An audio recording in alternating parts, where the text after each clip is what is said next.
我们在之前节目中曾讲过 JF-12激波风洞，这也是目前世界上最先进的风洞群。2016年，美国宇航局罕见为中国科学家颁发了一个奖项，承认中国在该领域引领全球发展。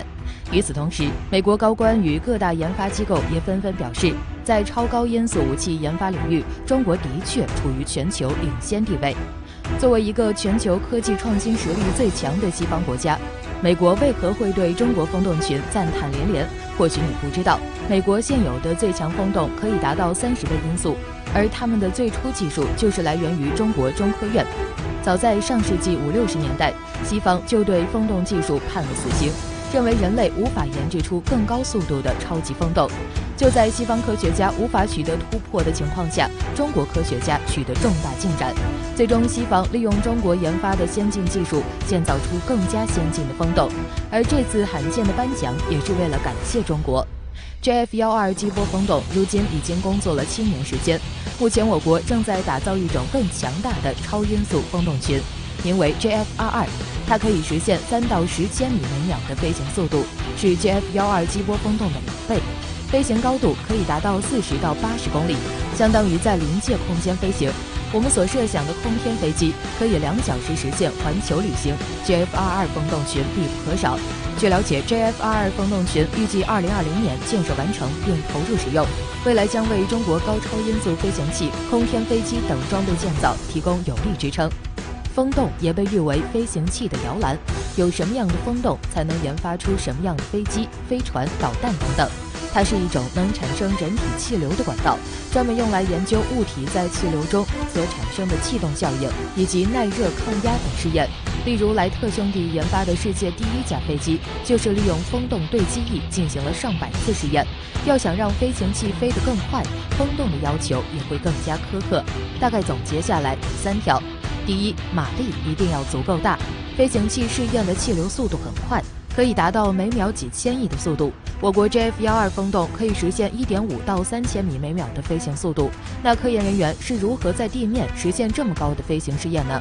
JF-12采用了爆轰技术进行马力驱动，这是一种极限燃烧形式。首先利用激波对气体进行压缩，再通过膨胀引爆，从而产生超高温与超高速气流。JF-12反向暴风驱动功率可以达到3000兆瓦。我国葛洲坝水电站的总装机容量为2700兆瓦，所以在风洞工作的一瞬间，就算把葛洲坝水电站所有的电用上也不够。第二，试验时间要足够长。风洞除了要达到飞行器所需的速度外，还要模仿飞行器在天上飞的过程，要飞出足够远的距离，这样才能获得有效数据。第三，要做相应测量。在试验中，测试人员要进行相关数据记录，记录得越精准，飞行器也会更加安全可靠。我国 JF-12激波风洞被国际同行誉为超级巨龙，它的长度为265米。在研发时，全球首创了超高压大口径合金钢管和超高压爆轰段夹膜机设计技术。例如，我们测试一款发动机或飞机机翼，国外需要测试10000次才能完成，而 JF-12只需要测试3000次。未来 JF-22风洞将比 JF-12还要先进。近年来，超级风洞也为我国各领域做出了巨大贡献，从 C919大飞机到神舟系列飞船，从辽宁号到东风导弹，从高铁列车到摩天大楼，这些尖端设备与超级工程的诞生都离不开风洞群。在当初研发 C919大飞机时，中国风洞实验人员承担了超临界机翼、增声等装置关键部位设计，研究掌握了多种状态下的全机动特性。长征火箭与神舟飞船返回舱研发时，中国风洞更是进行了上万次试验，这也是中国航天事故率低的主要原因。还有20多年前，我国就对250公里动车组开展空气动力学试验，为列车选型提供了关键数据。近年来，高铁一直提速，科研人员对列车外形进行了大量数据模拟试验，并让常客400型高速列车气动减阻1%，而这1%可以让全国高铁每年节省3亿度电。